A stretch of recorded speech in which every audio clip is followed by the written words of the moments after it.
Okay, so the variables of interest in the study and any confounding variables that should be considered include variable types and the range of values expected. All right, well, so probably what I would do is I would just, to make my life a little easier, I would mention this data set I found. That was part of it in the background up here. But I would mention again that I found this data set, and so I would go to that data set and say, well, my main variables are predation and dreaming, and dreaming is a numerical variable that would have values. As you look at these, the values would be from 0 to as I look at here, the maximum is 3.9. So I'd say, maybe 0 to 5, and numerical variables. And then predation. Now notice these look numerical, but I looked at the data set. It had an explanation of the different variables, so I could use that to help me talk about these levels. But these are categories. So predation would be a categorical variable. Ordinal, because it really does mean something. A 1 is lower than a 5, and so they have an order to them. But in the end, is a 5 times as bad as a 1? Maybe not. And so they're categorical and ordinal, and they take on values between 1 and 5. So they're my main variables. My explanatory variable or predictor variable is predation.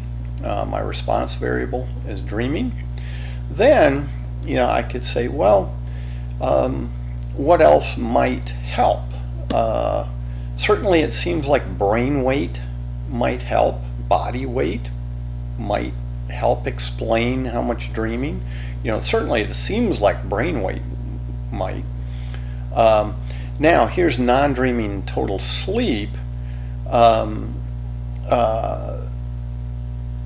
don't think I would want both of those, so I probably wouldn't mention the non-dreaming, but I probably would talk about total sleep, right? Is if a mammal sleeps longer, well, it has more chance to dream. So I would think that would total sleep would be a possible confounding variable. The lifespan, yeah, that might be confounding. Gestation period. So again, animals that or mammals that have a longer pregnancy gestation period, maybe that would in the long run have something to do with dreaming. Then I suppose I could also mention exposure and danger that happen to come with this. So I would probably get rid of the non-dreaming and never talk about it from this, but I want to talk about each of these and why. Again, brain weight. Well, bigger brain, maybe you dream more. Maybe a smaller brain, you dream more. But humans have a pretty good sized brain, and we dream quite a bit. So maybe it's brain size has a lot to do with it. Again, lifespan may have a lot to do with it. Body weight. Now, body weight and brain weight might go together quite well. We'll look at that in a moment, but so body weight might be a confounding variable. And of course, body weight, brain weight, total sleep, these are all numerical variables. Lifespan is a numerical variable. Gestation is a numerical variable. And I could talk about the kind of expected values. And again, since I found a data set to help me, I could say it looks like between 0 and maybe 3,000 pounds or 2,500 pounds here as it is. Brain weight, now these I think are in grams.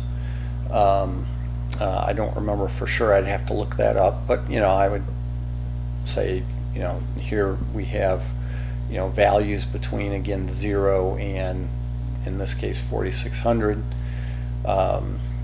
Total sleep between 0 and probably 20 hours, something like that. It looks like that's a lot of sleeping. And lifespan in years, 0 to I don't know what the longest on here is, but it looks like maybe 70-ish for the elephant. Gestation, again, in days, 0 to somewhere around 650 maybe. And then I could talk about exposure. So how much are they exposed to other to elements and that sort of thing, and I can that would be a categorical ordinal variable with values between 1 and 5, and how much danger do they tend to have around them. Again, a categorical variable between 1 and 5. Now, and it seems like they may have a lot to do with predation. So again, we'll talk about that. But here are some confounding variables. Again, I wouldn't use the non-dreaming, because definitely I know that dreaming and non-dreaming, that just makes total sleep. So I wouldn't bother with the non-dreaming. Okay, but I'd go through each variable, talk about its values and what type it is, and so with this data set, that's the kind of thing I could do with that. But take your time to talk about each and every one.